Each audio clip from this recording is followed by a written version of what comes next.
Hello everyone, welcome back to my channel. आज हम सीखेंगे क्लास 9th पंजाबी साहित्य माला के चैप्टर बेबे जी की हिंदी एक्सप्लेनेशन। इसमें मैं हर एक लाइन को आपको हिंदी में एक्सप्लेन करूंगी, जिससे आपको ये चैप्टर समझ आ जाएगा और आप इसके क्वेश्चंस के आंसर्स इजीली कर सकेंगे। So let's start. बेबे जी जो है कहानी के लेखक कौन है? डॉक्टर हरपाल सिंह पन्नू। 4-5 साल ਦੀ उम्र तक ਦਾ अपना बचपन मैंने याद है। तो क्या बोल रहा है लेखक कि मुझे अपने 4-5 साल तक की उम्र का जो बचपन है वो मुझे याद है। बेबे सिर ऊपर कड़ा चुकी खूही ऊपर पानी भरन जांदी ता हर गेड़ मैं उसदे कमीज दी कन्नी फड़ी नाल नाल तुरी जांदा। क्या बोल रहा है? बेबे मीन्स उसकी माँ।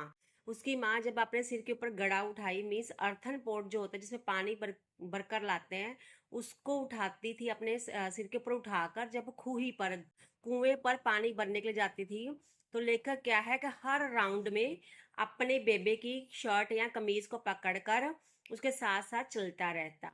कई बार लत्तां विच उलझ के गिरदा ते बेबे डिगनों मसां बचदी।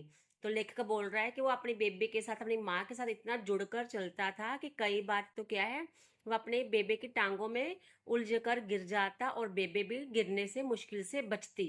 ਜਦੋਂ ਬੇਬੇ ਘਰ ਵਿੱਚ ਹੁੰਦੀ ਤਾਂ दिन रात त्योहार वर्गे ਹੁੰਦੇ। अब लेखक बोल रहा है कि जिस दिन जब बेबे घर पे होती, जब माँ घर पे होती है, तो ऐसा लगता है जैसे हर दिन या रात सभी के यहाँ त्योहार हैं, कोई फेस्टिवल है। पढ़दे खੇਡਦੇ ਡੰਗਰ ਚਾਰਦੇ खेती ਵਿੱਚ ਹੱਥ ਵਟਾਉਂਦੇ दरख्तां ते चढ़दे उतरदे छाला मारदे। तो लेखक अपना बचपन बता रहा है। क्या करते थे वो? पढ़ते रहते, खेलते रहते, डंगर चारते मीन्स पशुओं को चराने के लिए लेके जाते, खेती में हाथ वटाउंदे मीन्स जब वो खेती मीन्स जो उनके फील्ड्स होते हैं, खेत होते हैं, उनमें वो काम में हेल्प करते, दरख्तों पर चढ़ते, ट्रीज पर चढ़ते उतरते और छाला मारते मीन्स जंप वगैरह करते। नहर विच छाल मारते, रेत विच लिटते, फिर नहर विच छाल मारते। और क्या करते हैं वो? नहर मीन्स जैसे वो नहर होती है एक रिवर की तरह, जो एक ऐसी बिल्डिंग होती है जिसमें पानी होता है, उसमें वो नहाते, छाल मारते। फिर नहर में नहाने के बाद फिर कहाँ जाते हैं? रेत में जाकर फिर लेट जाते हैं, फिर रेत चिपक जाती है, फिर दोबारा जाकर नहर में छाल मारते या जंप करते।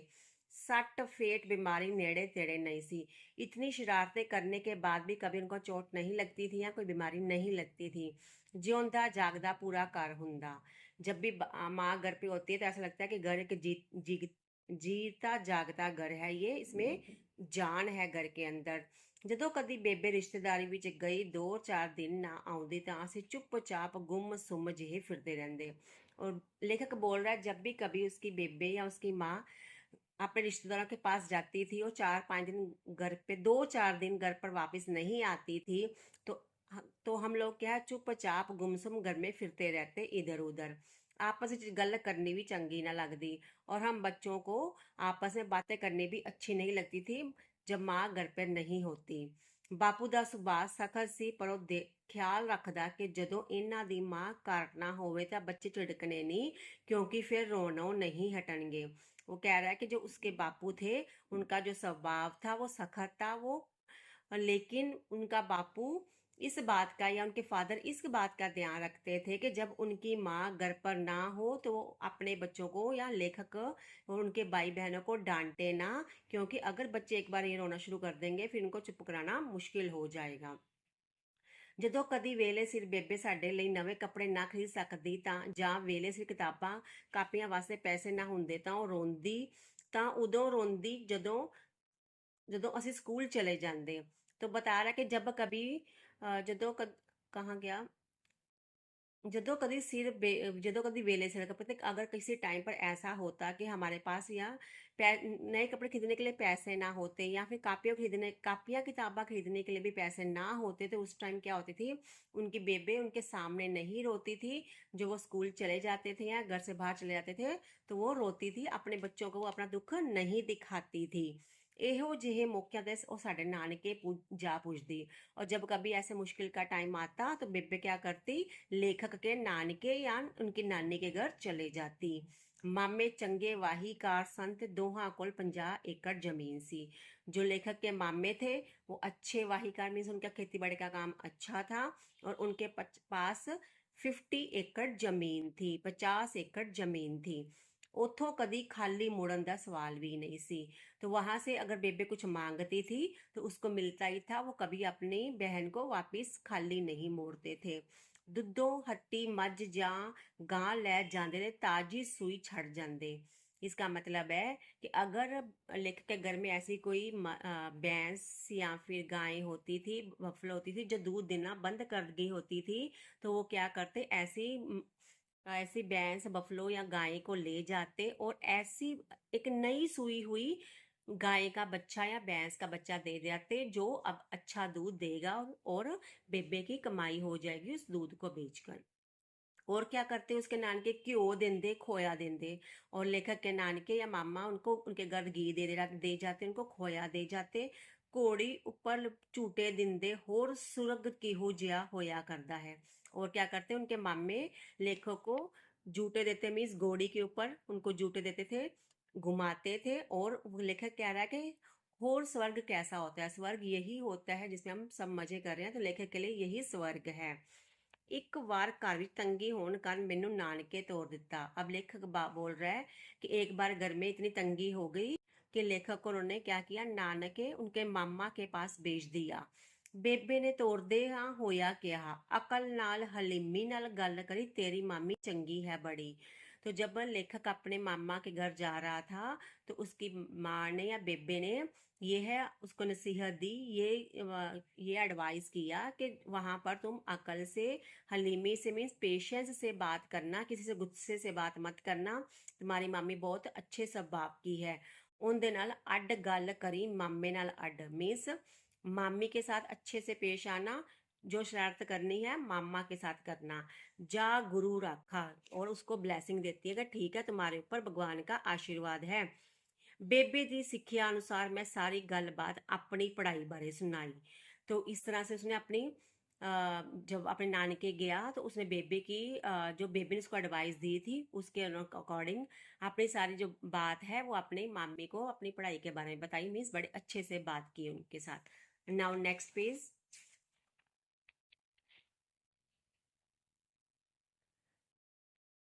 पटियाले पढ़दिया मैं महीने विच एक बार नानके जांदा, दूसरी बार दादके। अब क्या लेखक क्या है, पटियाले पढ़ने गया हुआ था तो उस टाइम की बात बता रहा है कि जब पटियाले पढ़ता था तो वो एक बार महीने में एक बार अपने नानके जाता, अपने मामा के पास जाता, और एक बार दादके अपना दादी दादी के पास जाता। पिंडों जदों मैं पटियाले दी बस फड़न तुरदा तां बेबे दियां अखां छलकदियां। अब वो बता रहा है कि जब भी वो अपने गांव से अपने घर से पटियाले के लिए बस पकड़ने के लिए जाता तो उसकी माँ की आंखों में आंसू आ जाते। मैं खूब हसदा ते पुछदा कोई सरहद ऊपर जंग लड़न चलिया हाँ जो रोन धोना शुरू हो गया। तो वो कहता, लेखक कहता, मैं उस टाइम पे खूब हंसता और पूछता कि माँ या बेबे क्या मैं कहीं बॉर्डर पे यंग वॉर के लिए जा रहा हूँ जो तुम इतना रो रही हो। बेबे अखा पूंझ के आखदी, कटरू वछड़ू सरहदा ऊपर दुश्मन नाल लड़न नहीं जाते। तो ले बेबे क्या है अपनी आंखों के आंसू पोंछती और बोलती कि जो छोटे बच्चे होते हैं वो बॉर्डर पे अपन वॉर के लिए नहीं जाते। तू देखिया नहीं अखा तो दूर होन लगन तक गावां मज्जा रंबन रिंगन लगदियां हन, रस्से तुड़ाउंदियां हन। तो बेबे क्या बोलती है कि अपने बेटे को समझाते हुए कहती है कि तुमने देखा नहीं कि जो एनिमल्स होते हैं, जो जानवर होते हैं, उन वो भी जब उनको उनके बच्चों से दूर किया जाता है तो कैसे रोती हैं, कैसे गिड़गिड़ाती हैं और अपने रस्से या अपने रोप जिससे उनको बांधा जाता है उस रोप को तोड़ने की कोशिश करती हैं। पशु पंछी तक सब मावां ये जानदियां हन कि जिथे तक बच्चे नज़र विच हन सब ठीक है। तो वो कहती है कि पशु पंछियों को भी ये पता है कि जब तक बच्चे हमारी नज़र में हैं सब ठीक है। अखों परोखे दुश्मन दी सरहद हुंदी है कि जब भी हम बच्चे हमारी आंखों से दूर हो जाते हैं तो वो एक बॉर्डर की तरह ही होता है माँ के लिए। की पता कद की वापर जाए, क्या पता कब क्या हो जाए, तेनू इन्ना गल्लां दी अजे समझ नहीं। और बेबे लेखक को बोलती है कि तुम्हें अभी इन बातों की समझ नहीं है। हो सकता है कदे भी ना समझ सके क्योंकि तेरी किस्मत विच मां होना नहीं लिखिया होया। और बेबे अपने बेटे को बोलती है कि हो सकता है तू इस माँ की इस फीलिंग को शायद कभी समझ भी नहीं पाएगा, क्योंकि तुम एक लड़के हो और तुम्हारी किस्मत में माँ बनना नहीं लिखा है। फिर वो सिस्सा दे के तोड़ दी। फिर वो अपने बेटे को लेखक को ब्लेसिंग्स देती और उसको जाने को कहती। बेबे दस्या कर दी तेरी छोटी मामी गुरदयाल कौर दा रंग धुप वर्गा सी। तो बेबे अपने बेटे लेखक को क्या बता रही है कि तुम्हारी जो छोटी मामी है गुरदयाल, उसका नाम क्या है, छोटी मामी का नाम है गुरदयाल कौर।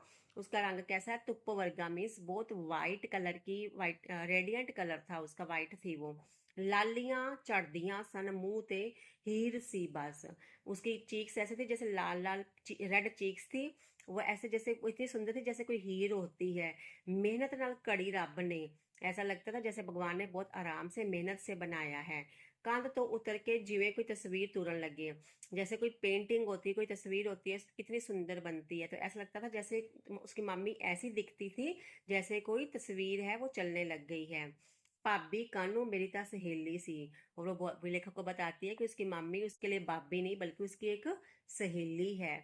मैं एक दिन कहा कुड़े ख्याल रखी मेरा तेरी ये ननद गरीबनी है। वो बोल रही है कि एक दिन बेबे ने आ, लेखक को बताया कि एक दिन उसने अपनी मामी उस अपनी भाभी लेखक की मामी को बोला कि कुड़े हमारा ध्यान रखना, बेटा लड़की हमारा ध्यान रखना कि तुम्हारी जो ननद है वो बहुत गरीब है, वो गरीब गरीब घर की है, घर में है। ਉਹ मेरे पैरी चुन्नी रख के बोली मैं कादा इस घर दी मालकन। तो लेखक की मामी ने बोला बेबे को कि आप उसके पाँव में चुन्नी रखना, मीन्स उसकी इज्जत करते हुए बोला कि मैं इस घर की मालकिन नहीं हूँ, मैं तो बांदी हाँ, ਤੁਹਾਡੀ सारियां दी बांदी रहूंगी उम्र पर, कि मैं तो दासी हूँ और तुम सब लोगों की दासी ही रहूंगी जिंदगी भर।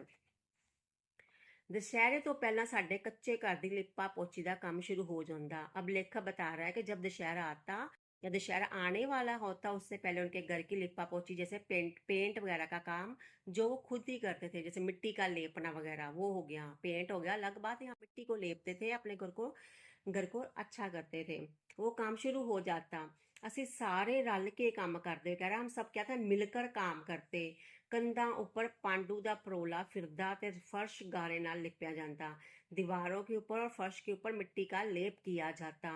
कोई गारे ਵਿੱਚ ਪਾਣੀ ਪਾ ਰਿਹਾ ਹੁੰਦਾ, ਦੂਜਾ ਕਹੀ ਨਾਲ ਗੋਹਾ ਅਤੇ ਤੂੜੀ गारे ਵਿੱਚ रला ਰਿਹਾ ਹੁੰਦਾ।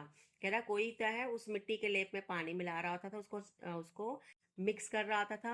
कोई क्या है उस कही जो जिससे खोदा जाता है जमीन को, उसके साथ गोहे कहीं दूजा कहीं नाल गोहा गोहा जो गोबर वगैरह और तूड़ी को मिक्स कर रहा होता। कोई चीज़ा वस्तां परे परे कर रहा होता। और कोई क्या होता है जो घर में सामान पड़ा होता है, बेड वगैरह, उनको साइड कर देता। तो कोई लिपन विच मददगार करता और कोई क्या करता, घर को मिट्टी से लेपने में मदद करता, हेल्प करता। खुरलियां तक सब लिपया जाता, घर दी छत्तां भी खुरलियां मीन्स जो हर एक घर का छोटा छोटा कोना भी मिट्टी से लेप दिया जाता और घर की छतों को भी। पशुओं के सिंगां नु तेल ला देंगे, जो उनके घर के पशु थे उनके हॉर्न्स जो सींग होते हैं उनको पर तेल लगा देते। चारे पासे सुगंधियां, हर पासे अच्छी अच्छी खुशबू होती थी, महक होती थी। कंधा ऊपर टंगन ਲਈ बापू जी तस्वीर ले आंदे और दीवार के ऊपर टांगने के लिए नई नई तस्वीरें बापू जी लाते थे, फादर जो उनके वो लाते थे। कनका पक्कन लगदियां बदल झाड़ आउंदे। अब क्या है, कनके पकने लग जाती थी, बदल आने लग जाते थे। अब किसकी बात हो रही है, विसाख महीने की हार्वेस्टिंग जब होती है उस महीने की बात कर रहा है लेखक। विसाख के महीने तेज तारा बारिश होंदियां, कहते हैं विसाख के महीने मीन्स अप्रैल मई में बहुत तेज बारिश होती। असी आखदे ये केड़े मौसम का मीह होया। तो लेखक या उसके जो भाई बहन अपनी बेबे को पूछते कि ये कौन से मौसम की बारिश हो रही है। बेबे आखदी विसाख का महीना दस्या करदा है कि मेरे विच ते साउन विच कोई फर्क नहीं। तो बेबे बोलती जैसे विसाख के महीने में बारिश होती है, जैसे सावन के महीने में बारिश होती है, वैसे ही विसाख के महीने में भी बहुत बारिश होती है। इनमें कोई ज्यादा फर्क नहीं है। बस फर्क इतना है कि मेरे पिछे तूरे आउंदे मेरे पिछलग जेठ ते हाड़ खो खे उड़ाऊ हन। तो बस फर्क सिर्फ इतना है कि विसाख महीने के बाद जेठ और हाड़ ये जो महीनों के नाम है वो ਮਹੀਨੇ ਆਤੇ हैं और ਸਾਵਣ ਦੇ ਪਿੱਛੇ ਪਿੱਛੇ ਤੁਰੇ ਆਉਂਦੇ ਉਸਦੇ ਦੋਸਤ ਭਾਦੋ ਤੇ ਅੱਸੂ वर्गे हन खोरू पाऊ ता सावन की कदर बनी। और सावन के पीछे सावन के बाद कौन से महीने आते हैं, भादो और अस्सू। ठीक है, ये उन्होंने महीनों के नाम बताए हैं पंजाबी के अकॉर्डिंग, पंजाबी कैलेंडर के अकॉर्डिंग। तो इस तरह सावन की कदर बन जाती है। गल्लां करदियां सुनदियां उपमा अलंकार बेबे दे मुंहों सहज सुभाव उतरते। जब भी बेबे बातें करती या सुनती तो उसके मुंह से जैसे अलंकार मीन्स जो पोयम के रूप में जो वो लाइनों को बोलती थी वो खुद से ही निकल आते थे। उसको ऐसे बातें बनानी आती थी, बेबे को बातें बहुत अच्छी तरह से बोलनी आती थी। एक वेर मैं ते बेबे दोवें बस विच बैठे किधरे जा रहे सां तां दोहां नूं अड्डो अड्ड सीट मिल गई। अब लेखक अपनी एक बात बता रहा है कि एक बार लेखक और उसकी बेबे, उसकी माँ बस में बैठकर कहीं जा रहे थे तो लेखक और उसके माँ को दोनों को अलग अलग सीट मिल गई। अड्डो अड्ड मीन्स अलग अलग। थोड़ी देर बाद बेबे अपनी सीट ते तो उठ के मेरी सीट ऊपर नाल ही तंग जी होके बैठ गई। तो थोड़ी देर के बाद क्या है, बेबे ने अपनी सीट से जहां पे वो बैठी थी वहां से उठकर लेखक के साथ ही उसी की सीट पर आकर तंग होकर या टाइट होकर बैठ गई। मैं उतों उठ के आउण दा कारण पूछिया तब बोली तो लेखक ने अपनी माँ से पूछा कि तुम अपनी सीट छोड़कर यहाँ पर टाइट होकर क्यों बैठ गई हो। तो आ सीट ते जड़ा बंदा मेरे नाल बैठा सी ताकी वाले पासे उसका मुंह देख। तो बेबे क्या बोलती है अपने लेखक को कि जो बंदा या जो आदमी उसकी सीट के साथ बैठा था ताकी वाले पासे मीन्स खिड़की वाली साइड, उसका क्या है फेस देखो, उसका मुंह देखो। ਭੁਜੀਆ ਖਾਣ ਵੇਲੇ मुंह खोलता है तो लगता है जिवें टैची केस खुल गया होवे। बोलती है जब वो भुजिया खाने लगी, जब वो नमकीन खाने लगे अपना मुंह खोलता है तो ऐसा लगता है जैसे कोई सूटकेस खुल गया हो, मीन्स उसका मुंह बहुत बड़ा है। भुजिया खाई जाता है नाल वाले नाल नाल वाले नाल गल्लां भी करी जाता है। वो बोल रही है कि वो जो आदमी है वो भुजिया नमकीन भी खाई जा रहा है और साथ में अपने साथ बैठे जो आदमी के साथ बातें भी करी जा रहा है, हंसी भी जाता है, हंसी भी जा रहा है, मुस्कुराई भी जा रहा है। भुजिया उसके मुंह विचों यूं गिरदा है जिवें चौलां दे शैलर दी पाइप विचों फक बाहर गिरदी है। वो बोल रही है कि जब वो बोलता है तो उसके मुंह में से भुजिया ऐसे गिरता है जैसे किसी चौलां दे शैलर मीन्स राइस के वाले, जहाँ राइस को प्रिपेयर किया जाता है वहाँ उसकी पाइप में से, उस फैक्ट्री की पाइप में से छिलका बाहर निकलता है। उत्थे नहीं बैठा जाता मेरे तो, बेबी बोलती है वहां नहीं बैठा जा रहा मेरे से, ये तो अंब भी बेर वांग मुंह विच पाउंदा होवेगा। बोल रही है, हंसी मजाक में बोल रही है उस आदमी के बारे में कि ये तो आम को भी ऐसे मुंह में पूरा ही मुंह डाल लेता होगा जैसे किसी कोई जैसा जैसे आदमी किसी बेर को मुंह में डालता है साबत गुठली सने, साथ में उसकी गुठली भी खा जाता होगा आम की, ऐसे मजाकिया फॉर्म में बोल रही है। मिथो हासा ना रुकिया, लेखक कह रहा है तो ये बात सुनकर मेरा हंसिया मेरी हंसी ना रुकी। बेबे जिमें पाशा दी टकसाल होए, पाशा दी टकसाल होता है ऐसे जहाँ पे सिक्के गढ़े जाते हैं, सिक्के बनाए जाते हैं, या यहाँ पे हमें अच्छी शिक्षा मिलती है। तो कह रहा है कि वो बेबे क्या हर बात को बहुत अच्छे से बोलती थी, समझाती थी। ਕੋਈ ਵੱਡਾ ਜੋਖਮ ਭਰਿਆ ਕੰਮ ਛੇੜਨ ਵੇਲੇ ਜਦੋਂ ਅਸੀਂ बेबे नाल खतरियां बारे गल करते ता आखदी, कहता लेखक कहता जब भी कोई हमने ऐसा नया काम शुरू करना होता तो हम जब बेबे से उसके में होने वाले रिस्क के बारे में या खतरों के बारे में बात करते तो बेबे बोलती मक्खियां दे डंग तो डरदियां आदमी ने मखियाल खाना नहीं छड्डिया। को क्या उदाहरण देती, क्या एग्जाम्पल देती कि जो मधुमक्खियां होती हैं उनके डंग से डरते हुए कि उनके कि वो डंक मार देंगे, इससे डरते हुए कभी भी आदमियों ने शहद खाना नहीं छोड़ा। ठीक है, दुलत्ते मारदियां गावां दा दुध चोनों की असी हट जाते हाँ। वो बेबे क्या और एग्जाम्पल दे रही है कि जब हम दूध को चोते हैं, मीन्स गाय का दूध चो क्या होते हैं उसको दोते हैं, तो क्या है गाय लात मारने की कोशिश करती है, क्या इसके डर से क्या हम उसका दूध दोना बंद कर देते हैं। कदी किया है कि किसी ने कि इन्नी तूड़ी विचों कौन का दाने कटदा फिरे। और क्या बोलती है कि क्या कभी किसी ने बोला है कि जो इतना जो तूड़ी होती है, जब वो कनक का छिलका होता है उसको तूड़ी बोलते हैं, तो कहते हैं क्या कभी किसी ने बोला है कि इतनी बड़े तूड़ी के ढेर में से दाने कौन निकालेगा। खेत इस करके नहीं वाउन जावांगे कि कंडियाई बड़ी है। तो क्या कभी किसी ने बोला है कि हम खेत में इसलिए नहीं, खेत जोतने इसलिए नहीं जाएंगे कि वहां पे कंडियाई बड़ी है, मीन्स वहां पे कांटे बहुत हैं। क्या कभी ऐसे, वो हर रिस्क को बता रही है कि हर एक काम में रिस्क तो होता ही है। किले दी कंध वांग जम्मियां होइयां रोइयां तोड़ के तैयार की जमीन दे आंधी रोटी पका के खाधी है असा। क्या बोल रही है, अपनी एग्जाम्पल दे रही है कि किले दी कंध मीन्स जैसे वो महलों की दीवारें होती कितनी बड़ी बड़ी होती है, कहते हमने ऐसी दीवारों जैसे खतरों को झेल कर जमीन दे मीन्स अपने जो जमीन है उनकी खेती की है और उसकी खुद खेती करके खुद अन्न उगाया और खाना खाया है। असी माड़े को खतरे तो घबरा गए, कह रही है कि हम छोटे से खतरों से नहीं घबराते या नहीं घबराएंगे। जवानी दे दिनी, नेक्स्ट पेज। जवानी दे दिनी इन्नी ताकत होया करदी सी, इन्ना हौसला कि प्यास लगी है फिर भी होया जे पानी नहीं, खूब पुट्टे ते पानी पियो। कह रही है जब जवानी में अपनी यंग एज की बात बता रही है कि तब इतनी उनमें ताकत होती थी कि अगर कभी उनको प्यास लग जाती थी और पानी नहीं होता था उनके पीने के पास के लिए, तो वो क्या करते थे हम सोचते कि खूब पुट्टो मीन्स वेल खोदो और पानी पियो मीन्स हम मेहनत करते थे हर काम के लिए, हमें आसानी से नहीं मिल जाता था सब कुछ।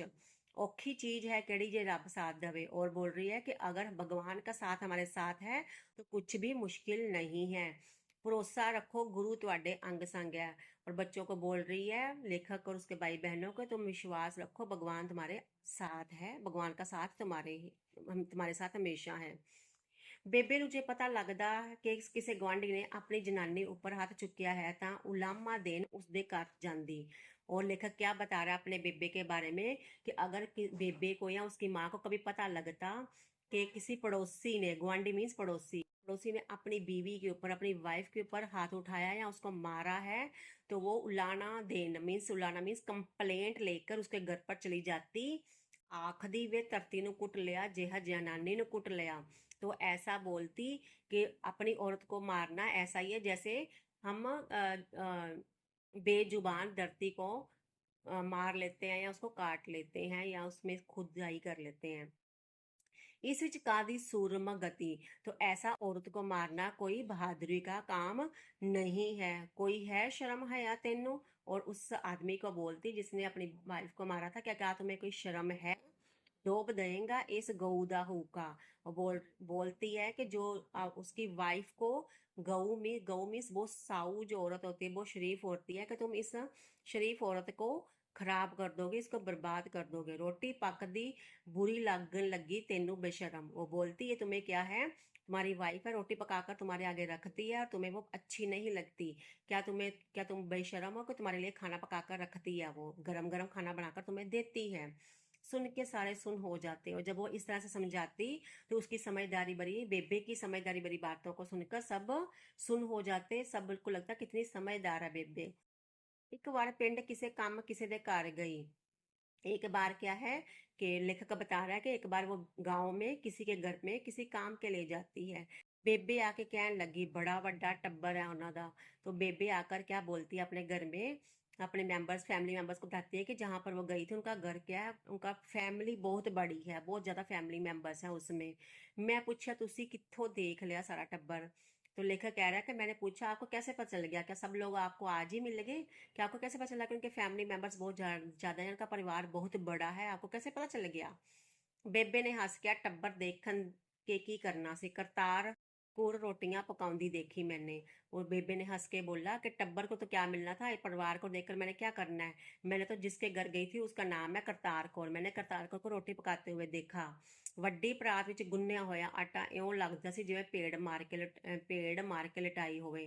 तो उसने बोला कि उसने इतना ज़्यादा आटा गूंद रखा था इतनी बड़ी परात में, जैसे किसी भेड़ को शीप को मारकर उसमें लिटा दिया हो, इतना ज़्यादा आटा गूंद कर वो रोटियां बना रही थी, जिसका मतलब है उसका परिवार बहुत बड़ा था। मैनू खूब हासा है, लेखक कह रहा मुझे बहुत खूब खूब हंसी आई लेखक अपनी माँ की ये बात सुनकर, बेबे की ये बात सुनकर। सुनेहा मिलिया बेबे जी ने सद्या है हुणे चले जाना।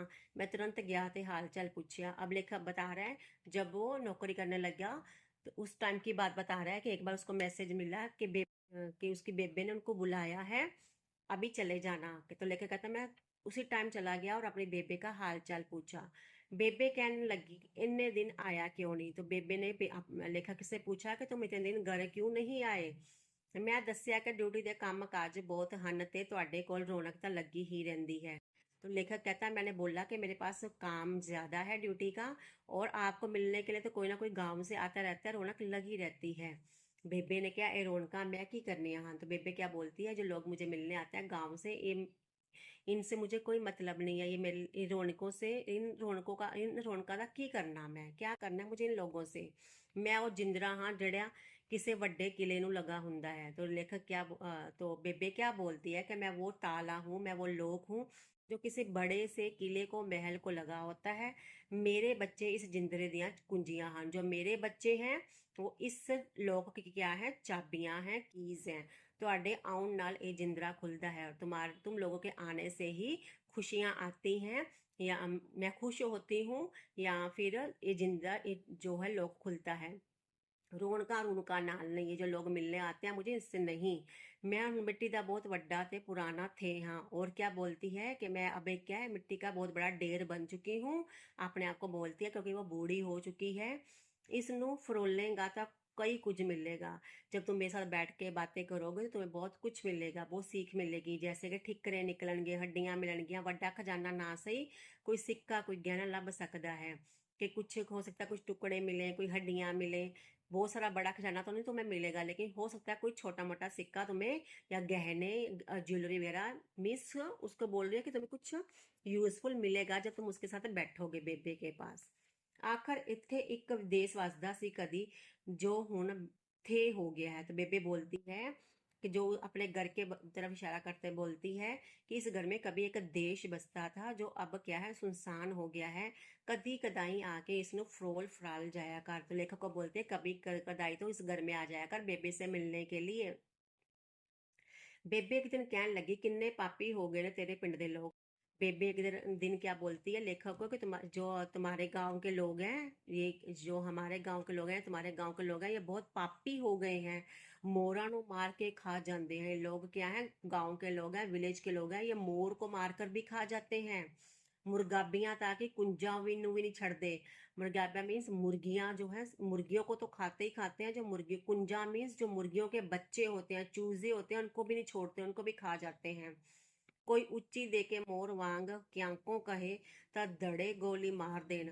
अगर कोई आदमी भी मोर की आवाज दे, कि मोर की आवाज निकाल ले, क्यांको बोले, मोर की आवाज में बोले ना, तो उसको भी गोली मार दे उसी टाइम। और उनको लगता है कि मोर है, इसको खा ही ले बस, उस आदमी को भी वो गोली मार देंगे।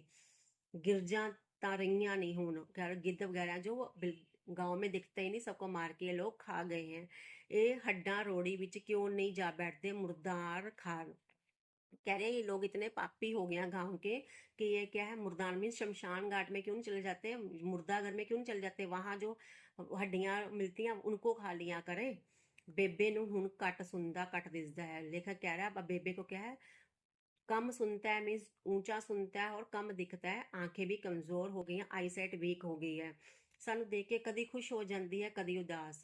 तो लेखक कह रहा है वो कभी तो उनकी बेबे उनको देखकर खुश हो जाती है, और कभी उदास हो जाती है।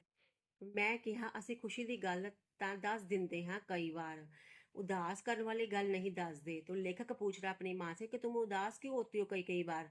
हाँ, क्योंकि हम तुम्हें हर खुशी की बात तो बताते हैं, लेकिन हम तुम्हें कभी भी अपनी उदासी की बात नहीं बताते, फिर भी तुम कई बार उदास होती हो। तो बेबे ने किया मैनू पता लग जाता ਤੁਹਾਡੀ तौर तो। तो बेबे कहती है कि मुझे तुम्हारे बिहेवियर से पता चल जाता है। गल्ला करदे हैं ਤੁਹਾਡੇ चेहरे देखदी हैं, जब तुम बातें करते हो तुम्हारे चेहरे को पढ़ती हूँ मैं। गल नहीं सुनदी पर पता लग जाता है तुसी दुख विच हो कि सुख विच। तुम मुझे बता बातें नहीं बताते, लेकिन फिर भी मुझे तुम्हारे बिहेवियर से पता चल जाता है कि तुम खुश हो या उदास हो, या तुम्हारे मन में कोई उदासी वाली बात चल रही है। बेबे की उम्र 90 साल तो उत्ते हो गई है। लेखक क्या बोल रहा है, अब बेबे की उम्र क्या है, 90 ईयर से अबव हो गई है। 16 साल की उम्र विचों मेरे पिंड व्याही हुई आई सी। तो लेखक बोल रहा है कि 16 ईयर की एज में उसकी बेबे की शादी हो गई थी, और इस गांव में, अपने ससुराल वाले गांव में आ गई थी। हूं तक मेरा पिंड उसका पिंड नहीं बनया। लेखक कह रहा है जो उसका गांव है, जो उसका ससुराल का गांव है, अभी तक बेबे का अपना गांव नहीं बना। उसका पिंड वही है जिथे उसका जन्म हुआ। उसका गांव तो अभी भी बेबे के लिए वही, उसका गांव वही है जहां पर उसका जन्म हुआ था। गल्ला करदे हमेशा यही आखदी मैं तेरे पिंड में ओ एओ किता। जब भी लेखक बातें कर जब बेबे बातें करती थी, तो वो ऐसे बोलती थी लेखक को कि तुम्हारे गांव में मैंने ऐसे किया, कभी ये नहीं बोलती थी कि मेरे गांव, उसके लिए उसका गांव उसका मायके वाला गांव ही था। ਇੱਕ ਦਿਨ ਬੇਬੇ ਨੇ ਸਾਨੂੰ ਬੁਲਾ ਕੇ ਕਿਹਾ, ਹੁਣ ਮੈਂ ਜਿਉਂਦੀ ਆ, ਤੁਸੀਂ ਸਾਰੇ ਭਾਈ ਭੈਣ ਰਿਸ਼ਤੇਦਾਰ ਆ ਕੇ ਮੈਨੂੰ ਮਿਲਦੇ ਹੋ ਤਾਂ ਆਪਸ ਵਿੱਚ भी मिल लेंदे हो। तो एक दिन बेबे ने लेखक को बुलाया और बोला कि अभी तो मैं जी रही हूँ, अभी तो मैं जीती हूँ, और तुम लोग क्या है इसलिए क्या करते हो, सभी भाई बहन और रिश्तेदार आकर मुझे मिलने के लिए आते हो और आपस में भी मिल लेते हो। ਜਦੋਂ मैं ना रही एक राजधानी टूट जाएगी, और जब मैं नहीं रही, जब मैं जिंदा नहीं रही तो एक क्या है ये सारे रिश्ते क्या है टूट जाएंगे। ਤੁਸੀਂ ਬੜੀ ਤਰੱਕੀ ਕੀਤੀ, तुम लोगों ने बहुत तरक्की की है, और करोगे तुम लोग, और तरक्की करोगे, बेबे लेखक को या उसके भाई बहनों को बोल रही है। ਤੁਹਾਡੇ ਬੱਚੇ ਤੁਹਾਡੇ ਤੋਂ ਵੀ ਅੱਗੇ ਲੰਘਣਗੇ और आपके लोगों के बच्चे जो है और भी तरक्की करेंगे, प्रोग्रेस करेंगे, खुशहाल होंगे, खुश होंगे। ਇਸ ਪਾਸਿਓਂ ਲੰਘਣਾ ਕਰੋ, ਲੰਘਿਆ ਕਰੋਗੇ ਤਾਂ ਹੋਲੀ ਦੇ ਕੇ ਆਪਣੇ ਆਪ ਨੂੰ क्या करोगे। ਇੱਥੇ ਸਾਡੀ ਮਾਂ ਰਿਹਾ करती ਸੀ। वो बोल रही है कि कभी जब तुम बड़े जब तरक्कियां कर लोगे, शहरों में रहने लगोगे, और कभी तुम अगर इस गांव की तरफ आया करोगे तो मन में सोचा करोगे कि कहीं कभी इस गांव में हमारी माँ रहा करती थी। हैगी ता बोली जी सी पर सी चंगी। बोली जी मीन्स है तो बहुत उसको ऊंचा सुनता था, या वो बहुत बोली सी थी, और पर थी अच्छी। इस गल वाल देख दे, इस घर वाल देखते देखते तुसी अगे लंघ जाया करोगे। इस तरह से घर को देखते देखते सोचते सोचते तुम आगे निकल जाया करोगे। उसके कहने का मतलब तुम इस घर के अंदर नहीं आया करोगे, अब तुम लोग सभी मिल, फिर तुम भाई बहनों का मिलना मुश्किल हो जाएगा, क्योंकि अभी तो तुम सभी लोग बेबे से मिलने आते हो, इसलिए भाई बहन भी आपस में मिल लेते हो। मेरे पिछों इस घर ਵਿੱਚ ਆਉਣ ਨੂੰ ਤੁਹਾਡਾ दिल नहीं करया करेगा। वो कह रही है जब मैं नहीं रहूंगी तो तुम लोगों का इस घर में आने का मन भी नहीं करेगा, तुम इस घर में नहीं आया करोगे। ਮੇਰਾ ਛੋਟਾ ਭਰਾ ਬੰਦਗੀ ਕਰਨ ਵਾਲਿਆਂ ਵਾਂਗ बिरध माँ बाप की सेवा करता है। अब लेखक अपने छोटे भाई की बात कर रहा है कि उसका भाई इतना अच्छा है कि जैसे कोई भक्ति करता है भगवान की, इस तरह से वो अपने बूढ़े माँ बाप की सेवा करता है। बिरध मीन्स ਹੁਣ ਹਰ ਖੁਸ਼ੀ ਗਮੀ ਅਤੇ ਤਿਥ ਤਿਉਹਾਰ ਵਕਤ ਅਸੀਂ ਸਾਰੇ ਜਣੇ ਉਸ ਦੀ ਕੋਠੀ ਜਾ ਪੁੱਜਦੇ ਹਾਂ ਤਾਂ ਰੌਣਕਾਂ ਖੁਸ਼ੀਆਂ ਤੇ ਮਿਲਾਪਾਂ ਦਾ ਮੇਲਾ लगता है। कहता जब भी कोई खुशी गमी होती है या कोई त्योहार वगैरह होता है तो सब लोग उस बाई के घर चले जाते हैं, छोटे बाई के घर चले जाते हैं, और ऐसा हो जाता है जैसे वहाँ पे रौनकें लग जाती हैं, खुशियाँ मिल जाती हैं, मेला लग जाता है।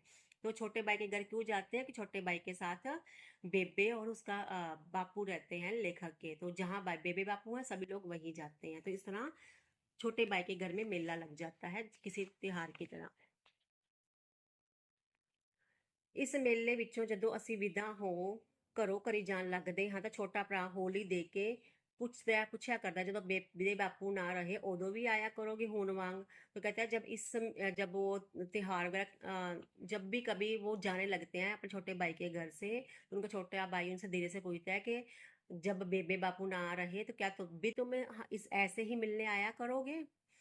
मेरे सपनिया च बेबे कदी मिर्चा तोड़ती फिरदी खेत विच, कदी कपाह चुगदी। तो लेखक बोल रहा है कि उस बेबे अब क्या है नहीं रही दुनिया में, तो कैसे करती है, लेखक के सपनों में आती है। क्या कर रही है सपनों में, कभी ऐसा लगता है मिर्चे तोड़ रही है, मीन मिर्चा खेतों में मिर्चे को तोड़ रही है। कपाह चुगदी मीन्स जो कपास होती है कॉटन, उसको चुग रही है। कदे किते वछूरियां दियां बूथियां पलोस रही होंगी, जो बच्चे हैं जो गाय के बच्चे हैं उनको साफ कर रही है। किते मज्जां दी थापी दे रही होंगी, कभी जो बफलो है भैंस है उनकी थापी दे रही है।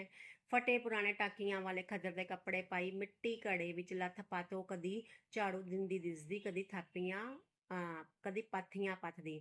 तो लेखक ऐसे दिखता है कि उसने फटे पुराने कपड़े डाल रखे, जो जो अपनी सारी उम्र वो ऐसे ही कपड़े डालती थी खद्दर के, और वो मिट्टी में लथपथ है, घर का काम कर रही है, झाड़ू दे रही है, और पाथियां जो गोबर की पाथियां होती हैं वो पत्थ रही हैं, वो बना रही है।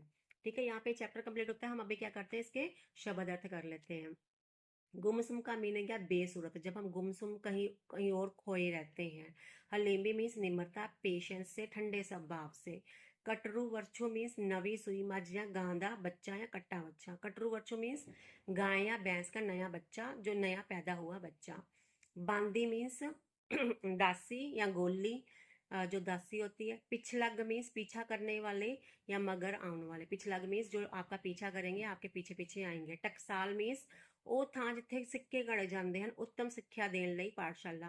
टकसाल मीन्स ऐसी जगह जहाँ पे आपको जहाँ ज़्यादा सिक्के गढ़े जाएंगे, कॉइन्स बनाए जाएंगे, या फिर जहाँ से ऐसा स्कूल जहाँ पे या ऐसी जगह जहाँ पे आपको अच्छी शिक्षा प्रोवाइड की जाती है। जोखम मीन्स औखा काम, अजिहा काम जिस जो नुकसान होंदा डर होवे।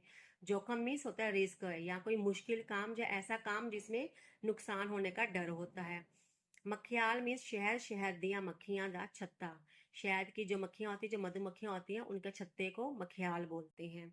उलामा मीन्स उलामा या शिकायत करना, कंप्लेंट करना, शिकायत करना। थे मीन्स खंडर, जब वो घर बिल्कुल टूट जाता है, जो खराब जगह को जहाँ पे कोई लोग नहीं रहते उसको बोलते हैं थे या खंडर। मुर्दार मीन्स मरया होया या लोब। मुर्दार मीन्स वही मुर्दा घर, ठीक है, मरे हुए आदमी को मुर्दार बोला है। बोली मीन्स बाउली या चल्ली कमली। बोली मीन्स जो कमली या कमली मीन्स भोली भाली या फिर चल्ली सी। बंदगी मीन्स भगती करना, भगवान को याद करना। लथपथ मीन्स लिबड़िया होया किसी चीज़ में पूरी तरह, ऐसे ही लथपथ हो जाना मीन्स उसमें मिट्टी में मिट्टी हो जाना है, लिबड़ जाना। ठीक है, यहाँ पे चैप्टर कंप्लीट हो गया है। आपको ये चैप्टर कैसा लगा मुझे कमेंट सेक्शन में बताइए, और चैनल को सब्सक्राइब कर लीजिए, वीडियो को शेयर कीजिए और लाइक कीजिए। Thank you so much.